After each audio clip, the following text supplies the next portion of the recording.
Hello, my name is Cory Barlog, director of God of War, and if you have not played God of War, spoilers abound. Go away. Come back after you finish playing, and then I'll give you a little insight on how we made the game. Alright, so we're here at Tyr's Vault. This is the right after you've gotten the chisel from the stonemason's level. Now you're stepping in to see how to head down to Tyr's Vault and get the black runestone. Wow, I can't believe we're setting foot in Tyr's Vault. Another one of these. So this is the little introduction to something you're going to find out later. Wait, Adding a bit of mystery. That there's a missing panel? What does this mean? He was loved by everyone, including the giants. Other than me, he was the only one they gifted with their special sight. It's wonderful to actually have the time in this experience to be able to set things up that aren't even relevant for 8 hours, 9 hours. This is a really great moment right here. Actually, come look. Let me show you how to The tables have turned, and his son is going to teach him something. So much. Let me teach you something. This is definitely taken from when my son would point in the storybooks and have my wife read in Swedish, and he kind of look at me and, come on, old man, learn. I know how to read. I know how to read. Just not this Except he has other people read for him. There already then. Okay, so the runes represent a lot of different things. Some gods, some animals. And this whole scene wasn't originally in the game. Not that. We had changed a few structural points and lost a few areas and needed to fix a problem. And it turned out that this fix, to me, created one of the most powerful moments in the whole game. So I will always be open to these kinds of changes and understand that everything happens for a reason. And this whole scene is just incredible. Nolan North, man. He is just amazing. Has a little bit of that, like, Emperor with Luke.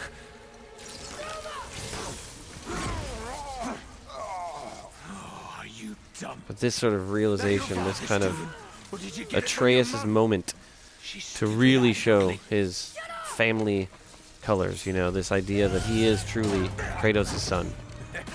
But he's definitely not ready, right? He's never been told that he's a god.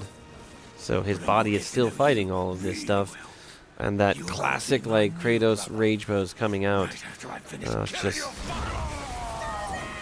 So if you remember in the beginning of the game, Rage mode was triggered the first time when Baldur actually threatened the boy. Like, I'm going to go find out who you have hiding in that house. Kratos goes into Rage mode.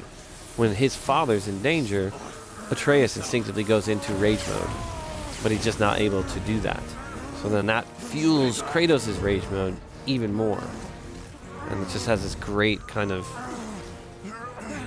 mirrored dynamic, you know, that how far Atreus has come, but how far he has to go.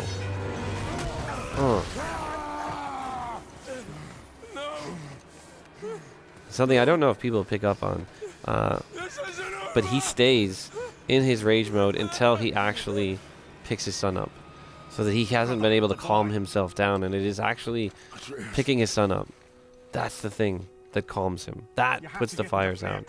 He's worried about him, but actually making the physical contact, the thing that was so hard for him throughout the game, that's what calms him down. It's the sort of knowing that he's able to do something. And now this, we had to write a special sort of navigation for Kratos. At one point it was just on a spline, and it just felt awkward and weird.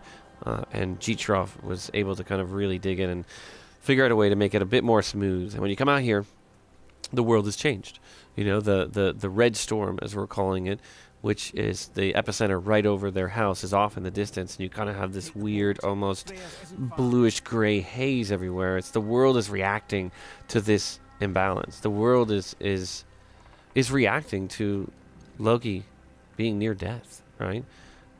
And at this time, you don't know he's Loki. Spoilers.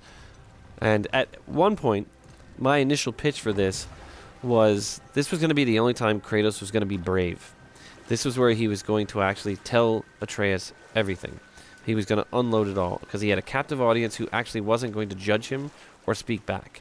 But then Mimir was there, So I realized, like, you know what, I don't think this is very good, and the writers kind of pushed back on this one, and they were right. This was the time to be silent.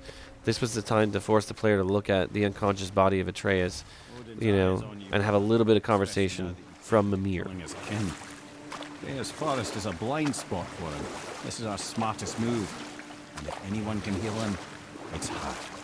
And it was very intentional to draw this out. From the beginning, I wanted this sequence to have that little itch in the back of your head to go, wait a minute, what's going on here? And then when you get to Freya, when you start thinking, wait a minute, did he just say, am I going where I think he says he's going? Oh, wait, is that happening? And then you just build up that anticipation. And I felt very strongly that we could carry this to 15 or 20 minutes and really build it up to appreciate the crescendo of that moment to actually get the blades. A lot of people had said, you know, let's just fast travel. This takes too long. It's boring. And, you know, at the time, they were right. It's just gray box. And, you know, it did take a long time to boat, and there was nothing to look at. There was no music. It was very aggravating. And I think it, you know, is a testament to their faith that I kept saying, no, no, no, no, no, no. We are not doing that. I love this little extra animation that they did. Just resetting Atreus, his head just collapsing on his shoulders. And then resetting here. And now you're forced to just look at like he is doing everything he can to steel himself. Somebody just called the like he is not an effusive, you know, emoter, but this right here, this kind of, he can't fight this. He can't stab it. He can't defeat it. He simply has to figure out the logical, smart move out of this, and the emotions that he's trying to suppress right here because of what he's grown up. The way he's grown up is just, you know, he's like a caged animal at this point. He doesn't know how to deal with it. It was awesome that we were able to get a lot of that across. Like, it's so intentional that every step, you know, we're not letting you sprint. We're putting you in this walk, and we're forcing you to deal with this. There's potentially, we had hoped, a tiny bit of agitation from the player, and that agitation is desired. We want you to feel tense, right, and feel a little bit like Kratos. Open the door! We need your I love help! her line response. Woman, do you hear me? It is urgent. I'm still a god. Go away. The boy has fallen ill. Freya! Oh, I love her character. It's so good. This was an early on scene too. We shot this when we didn't have everything fully worked out as far as the spaces, and then had to reshoot a little bit to ensure that we got everything correct, but they were utter professionals in this sequence and nailed the performance. Sunny, excellent at being passed out. To him. Will you help me? One thing that everybody was worried about was the fact that you could switch armors, so that in every animation or every cinematic, you could have all these different armor pieces, and they felt it was going to be distracting. But I personally thought it was great, that it felt like when I see that in the game, when I actually play a game and I've made all these choices and then I'm in these story moments and I see the choices reflected on my character, it's awesome. That's part of the magic of games. 9 realms can create a blaze. As for the dead, your frost axe will be useless. You'll need to find something else. Then I must return home. Dig up a past I swore would stay buried. It's interesting because everybody has secrets, right? She's advising him, care about your son, focus on him, don't worry about the secrets of the past. But I mean, she doesn't go anywhere without her sword. She can't draw it. She can't use it. Odin has prevented that, but she still maintains the veneer, the secret. It's like everybody's got something that they're hiding. Boy. Himalay, you must hurry. Through my garden, there's a path leading to my boat. Take it. Return home. Dig up your past. Do whatever you. And what's interesting, she's wearing a necklace that actually says Balder in runes. So early on when you meet her, if somebody is eagle-eyed and they make a screenshot, they're actually going to be able to see that. We had a physical necklace for the Witch of the Woods made for PSX, and we're all so busy, we didn't realize that the necklace said Balder on it until we were standing looking at it at PSX and realizing if somebody takes a photo of this and goes home and translates it, they're going to see that the witch's necklace says Balder. And nobody noticed. It was like Kojima wearing the Death Stranding shirt before he announced Death Stranding. Super meta, and nobody caught on. I was very thankful for that, because that was a big mess up on my part. So now this is another one where at this point people were like, all right, it's been, you know, we did a cinematic, we did all these other things. Maybe we should just warp him there? I'm like, no. This boat ride is so important for his development. Do what I must. Leave me be. And it was like, you take Freya's magical boat, and the boat just knows where to go. It takes you off, and the storm begins. And as you're getting closer, you've already seen the indications of the red storm, and now you're going to go into the heart of the storm, right? And this is to really represent what's going on inside of Kratos. This is a physical, external representation of the storm that has been going on inside of him forever, right? And this moment, everything about this moment is about a pivotal character shift for Kratos. His entire life, the entirety of the 7 games that he's been in previously has been spent blaming other people for his problems, taking almost no responsibility for anything that he's done.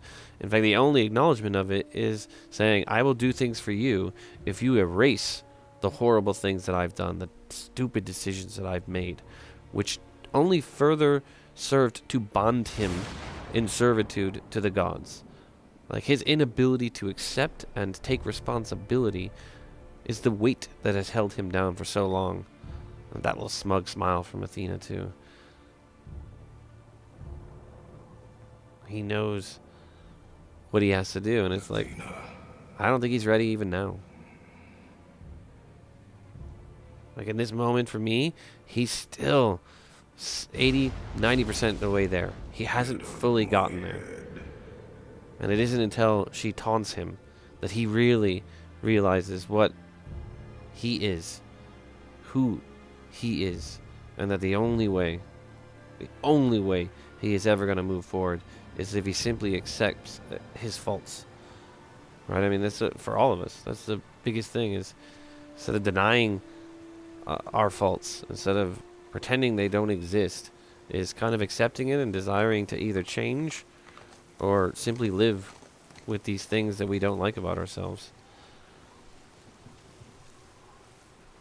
There was a whole plan to have full sequences of Hellwalkers fighting other creatures.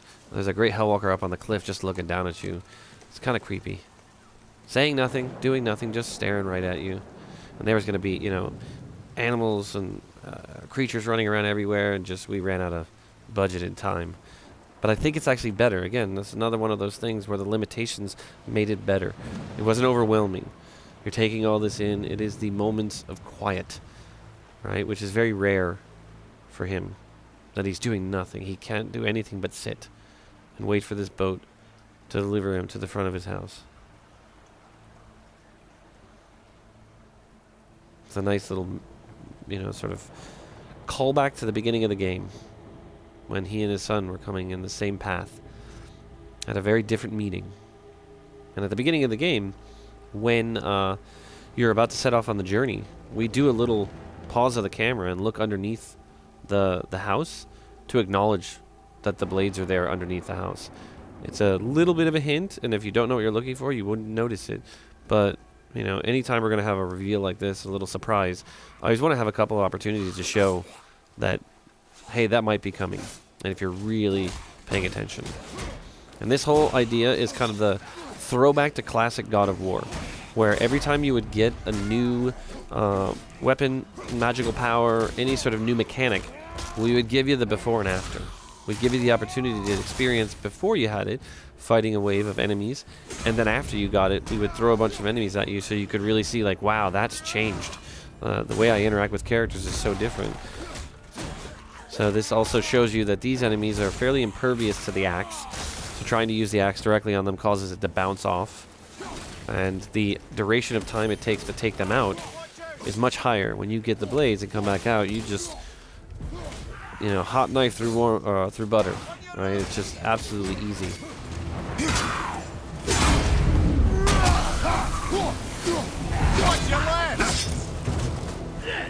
I really like when Mimir gives you directions on where the enemies are. There was a point in the game where Mimir was not going to be hanging from the belt. He was going to be in a bag because everybody thought it would be silly. Or not everybody, but many people thought it'd be silly if there was a head hanging off the belt. And I kind of had to use a little bit of inception and some social engineering over time to get people comfortable with the idea that, hey, he's going to be hanging on the belt and he's going to be talking the whole time. They said, I worry that's going to get annoying. And I was like, no, if we cast this guy right, if we write him right, it's going to be great. It'll be unusual, it'll be different. It won't feel exactly like previous God of Wars, but it'll have that kind of interesting dynamic that I think great sort of fantasy films have had. And this is just no different.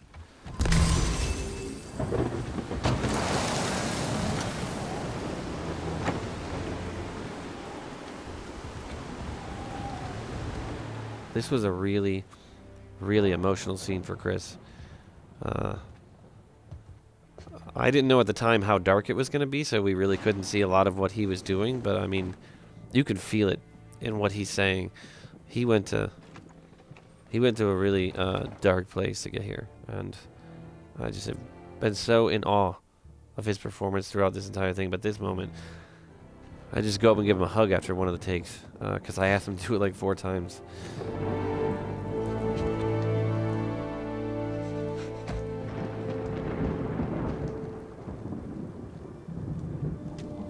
We had to pull a little trick where whatever armor you have on, we have to kind of turn it off at certain points so that we can get some of these. There's a few scenes where we have to do that.